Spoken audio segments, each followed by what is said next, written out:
लेकिन अब डिटेल जानकारी अपने संवाददाताओं से लेते हैं जो ग्राउंड जीरो से इस वक्त हमारे साथ जुड़ गए हैं। हमारे संवाददाता मेरठ से सुधीर चौहान हमारे साथ जुड़ गए हैं, बलरामपुर से सुशील कुमार हमारे साथ हैं, तो बरेली से अनूप मिश्रा हमारे साथ जुड़ गए हैं। सबसे पहले सुधीर आपके पास आना चाहते हैं, मेरठ का रुख करना चाहते हैं। मेरठ का इस वक्त का समीकरण, कितनी सीट पर कौन निर्विरोध जीता है, वहां पर क्या इस वक्त का गणित है, वो आप दर्शकों को बताएं और आज के दिन की तैयारियां कैसी?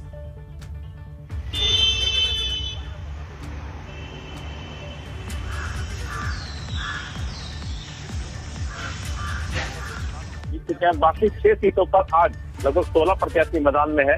16 प्रत्याशी मैदान में उतरेंगे। 6 सीटों पर आज मतदान होगा। 11 बजे से शुरू होगा, जो कि 3 बजे जाकर खत्म होगा। तो 3 बजे के बाद वहां पर काउंटिंग शुरू होगी, जिसके बाद जीत हार का फैसला होगा। और सबसे बड़ी बात मैं बता दूं कि जो 6 में से जो 2 ब्लॉक प्रमुख की सीट है उस पर 4 प्रत्याशी खड़े हैं, बाकी पे 2 प्रत्याशी हैं। और सबसे ज्यादा रोचक मुकाबला यहाँ पर सरूरपुर की सीट पर है, जहाँ पर एक भाजपा के घोषित प्रत्याशी है और भाजपा के बागी प्रत्याशी के बीच में यहाँ पे कड़ा मुकाबला है। जी हाँ, बिल्कुल आप बता रहे हैं कि किन के बीच में कड़ा मुकाबला है, लेकिन बलरामपुर का रुख करते हैं। सुशील कुमार हमारे साथ हैं। सुशील, बलरामपुर का स्थिति जो है, बलरामपुर में क्या आंकड़ों के लिहाज से इस वक्त तस्वीर निकल के सामने आ रही है और कितनी सीटों पर आज पोलिंग होनी है? जी, आपको बिल्कुल बता दूं, ये बलरामपुर जिले में करीब 9 ब्लॉक हैं और 9 ब्लॉक में 7 ब्लॉक पर भारतीय जनता पार्टी के प्रत्याशी निर्विरोध निर्वाचित हो चुके हैं। यहाँ 2 ब्लॉक है, हरैया सतघरवा और तुलसीपुर। यहाँ पर आज चुनाव होना है। तुलसीपुर में 2 प्रत्याशी हैं और हरैया सतघरवा में भी दो प्रत्याशी हैं।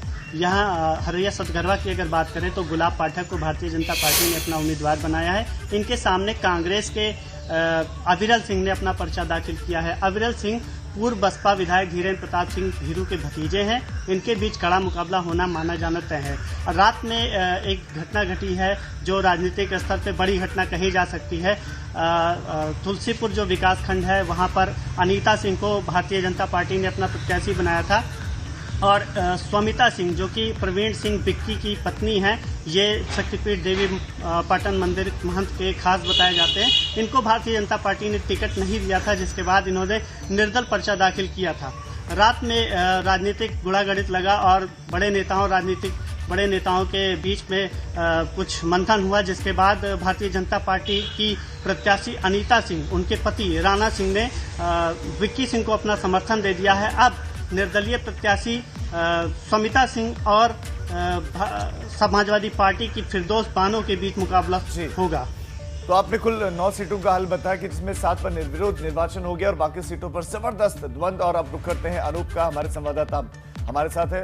अनूप, वहां की सीटों का आप हाल बताइए कि कितनी सीटों पर निर्विरोध चुने गए हैं, कितने सीटों पर आज वोटिंग होनी है और तैयारियां कैसी हैं, लड़ाई किस किस के बीच में? देखिए, अगर हम बरेली की बात करें तो टोटल यहाँ पर 15 ब्लॉक हैं और इन 15 ब्लॉकों में से 5 ब्लॉकों में निर्विरोध जो ब्लॉक प्रमुख के प्रत्याशी हैं वो निर्वाचित कर लिए गए हैं, जिनमें 4 भारतीय जनता पार्टी के और 1 समाजवादी पार्टी का है। अब बात करते हैं 10 सीटों की, जहाँ पर 10 ब्लॉकों में चुनाव होना है।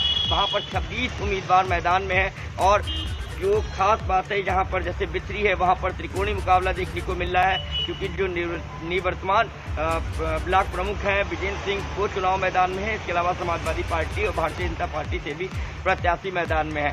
इसके अलावा अगर हम बात करें अन्य 9 ब्लॉकों की, तो वहाँ पर कड़ा मुकाबला समाजवादी पार्टी और भाजपा में होता नजर आएगा। तो फिलहाल सबकी नज़र एबीपी गंगा पर रहेंगी, क्योंकि पल पल का अपडेट हम लगातार देते रहेंगे।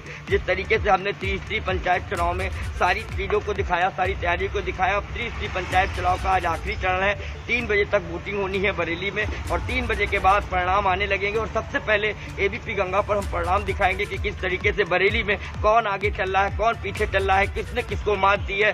तो ये सारी जो गुणा भाग गणित है वो हम आपको दिखाएंगे। और सबसे खास बात यह है कि इस चुनाव में जिस तरीके से बड़े नेताओं ने इसमें काफ़ी दिलचस्पी लगाई है। बरेली की बात करें तो यहाँ पे केंद्रीय मंत्री संतोष गंगवार लगातार प्रचार में लगे रहे।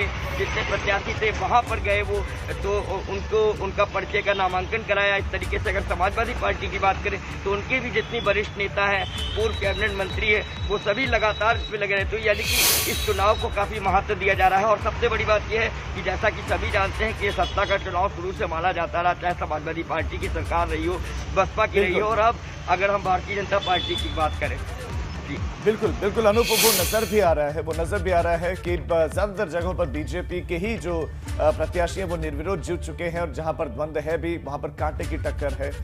आप सभी हमारे साथ बने रहे, अपडेट्स के लिए भी आगे आपके पास आएंगे।